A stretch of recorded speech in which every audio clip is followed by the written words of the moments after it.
Invino BFM. Alain Marty sur BFM Business. C'est parti pour une heure de bonheur en toute modération. Nous ne sommes pas dans les studios de BFM Business, mais rue La Boétie, au cœur de Paris. C'est le premier invité, Paola Fabiani, qui préside ce groupe Wisecom. Bonjour Paola. Bonjour. Alors un bac à 16 ans, c'est assez impressionnant. Après un diplôme d'expertise comptable, et en 2005, vous allez créer votre entreprise.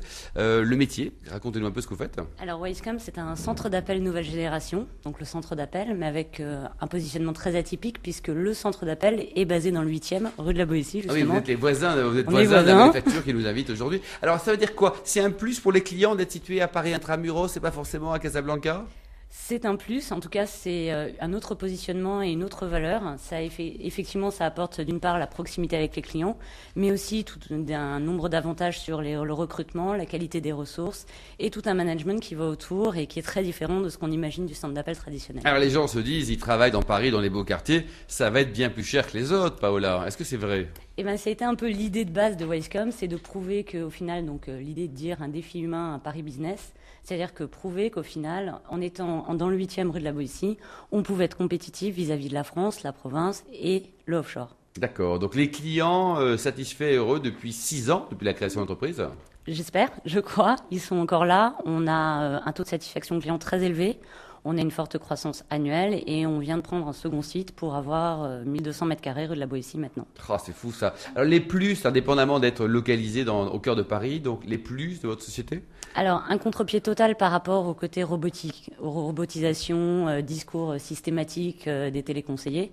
On a des personnes qui sont impliquées, qui sont autonomes, qui travaillent dans un cadre serein, donc à même de créer un vrai dialogue et une vraie interactivité avec les interlocuteurs, donc potentiellement pour pouvoir adresser des grands comptes, des grosses PME ou aussi du B2C, mais avec une autre logique. Et alors vous êtes toute jeune, là, gérer 130 collaborateurs avec bien souvent des gens qui sont plus âgés que vous, c'est pas trop dur? J'ai commencé tôt, je suis rentrée un petit peu par hasard dans le télémarketing à 18 ans, en job étudiant comme beaucoup, et puis ça m'a plu, et effectivement, maintenant ça fait à peu près 15 années que je travaille, donc je le sens moins. C'est vrai. L'international, c'est votre nouveau projet, défi, il faut sortir des frontières franco-françaises? Oui, en fait, le schéma, maintenant, on peut dire qu'il a prouvé qu'il fonctionnait. D'où le nouveau site et l'idée c'est d'ici 2 ans de se développer avec la même logique en plein cœur des grandes villes de différentes capitales en Europe. Toujours au centre de la ville, quoi. Toujours la même logique avec les facilités d'une part de recrutement et de proximité. David Cobold.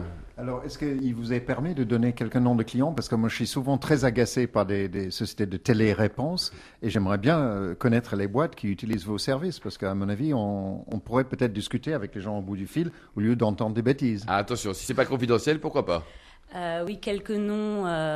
Pritel, par exemple, qui est un opérateur télécom qui émerge et qui est très innovant. On travaille pour Orangina, mais avec des opérations assez particulières.